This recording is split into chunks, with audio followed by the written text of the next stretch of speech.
Well, hello friends, welcome back. It's time for another video, and I looked a shovel today. You know what that means? I have finished book 7, the 9th book, book 1 of the Void Arc.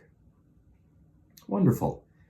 That's great. It took longer than usual. The writing days were actually 27 writing days for that. And there were some breaks in between, so it actually ended up taking like a month and a half to 2 months to do that. Now, what did the story end up being about? Because if you remember a few videos back to let's start book 7, I said like janitor finds wife dead somehow. I think that was our prompt, I suppose, for this murder mystery. And then we discussed how there aren't really janitors in space, they're actually technicians, and they're probably programming the housekeeping bugs, stuff like that. So that's what I did. The guy ends up not actually being married. He's an older guy, on the verge of retirement. Unlike me, I've got years left, unfortunately. I know I look like I'm ready to go, but I gotta stick with it for a little bit longer. A lot longer. He has an assistant, and he's trying to impart all of the knowledge and wisdom he's gained over the years onto her so that she can feel proud in being able to solve all the silly nonsense that happens on a daily basis within their jobs. Which is nice. That's like a sweet thing. And they're running tests for the housekeeping drones, microscopic things that go around picking up like skin cells or hair or whatever. There's bigger ones that do larger debris, and there's just swarms of these things that go around the space stations on all the decks, picking up crap. The space station is under construction. And for anybody who actually is subscribed or bothered to look in my posts tab, I uploaded a picture that I drew because I always start a book with a picture that I draw. And that showed, I'll put it on screen now, I suppose. I'm not physically doing that, but I'll have to remember editing and do that. So we have a sort of elongated Pac-Man type thing.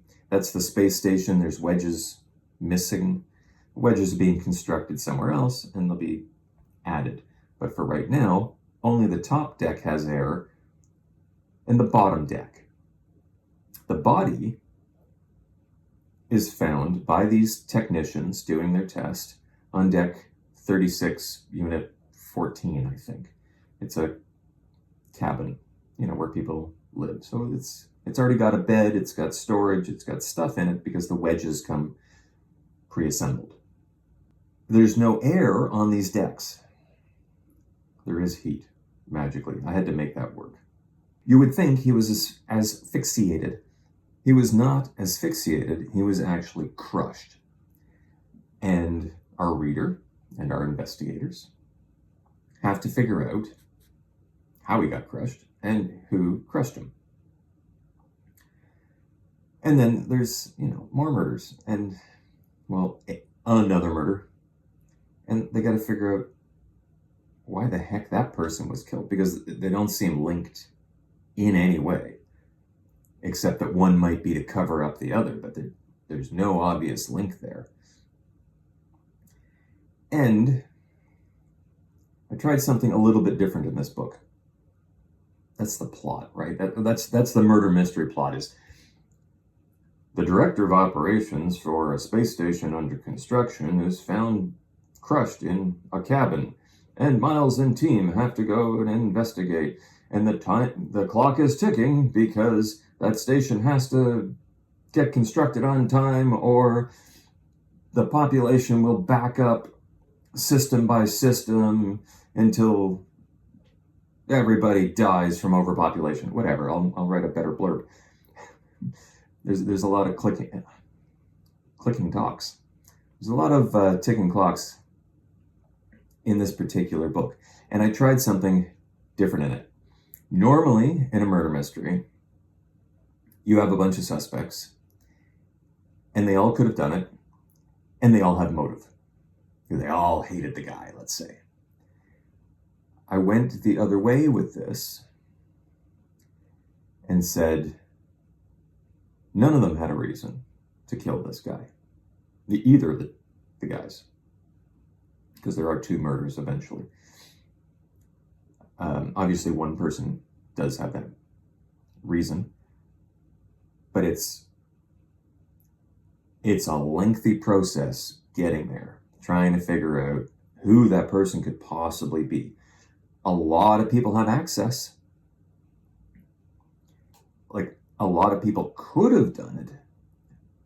But in talking to them, picking up the vibes, figuring out where people were at certain times, none of them really seemed like suspects.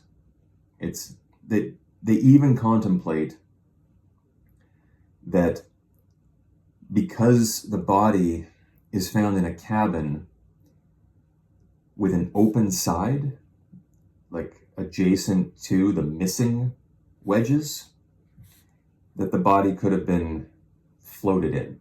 It could have been dumped in space and just ended up there. Or someone could have flown in, backed up, and let it go in. And then, because the stations have gravity panels in the flooring, once he was out of the void, through the little radiation barrier that keeps the heat in, the gravity sucked him to the floor and he's there. You know, they contemplate a lot of things for how he got there and how he was crushed.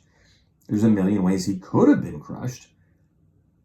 How many of them are viable? And they got to go through, you know, checking these things off. And they only have like 2 days in which to do it all. Normally, I give them 3 or 4. Usually 3, because it's a 3-act structure, these books. So 1, 2, 3. This one, I gave them 2. and what's funny is, like, I kind of cut Act 3 a bit short there, but I was working it into 2. I felt 2 was going on too long, and I started working 3 in there, and so this case is pretty compressed. Mostly because I couldn't just keep having them go around in circles. You know, like, oh, it has to be this person, or this person. Oh, but we found this evidence that says now it could be that person, or that person. It's like, oh, okay, but we eliminated those from here and there, from there and there, and now it's back to these people. You can only go around so many times before the reader's like, just get on with it. Just help me out here, because I'm not making friggin' flow charts while I'm reading your book, okay? People have. And it didn't help them. Sometimes I have to simplify things. Because I do have the benefit. Not of flowcharts, but of the notes section in Scrivener, because I use Scrivener to write all these books, and I can keep track of every single detail, all evidence collected, where everybody was at any given moment, and I can track all of that. Anyway, book 7's done. What are we moving on to after that? Well, it'll have to be book 8, I suppose, which will be the 10th book, which will be the 2nd book of the Void Arc. And I'll put up a video when I'm ready to start that. At the moment, what I'm going to do is just go through 7 one more time. Well, not one more time, once. I just finished writing it. I'll go through 7 and I'll just fix up the typos. There is a billion typos, and normally I don't care at all, and I'll just send it out anyway. But in, I think it was book 6, I transposed 2 numbers in a cabin or a unit number, and it was kind of important that that number be right. And it got really confusing for people, and even for me when I was reading back through going, what the hell am I talking about here? And it was just because I mixed up two numbers like in the middle of a unit number.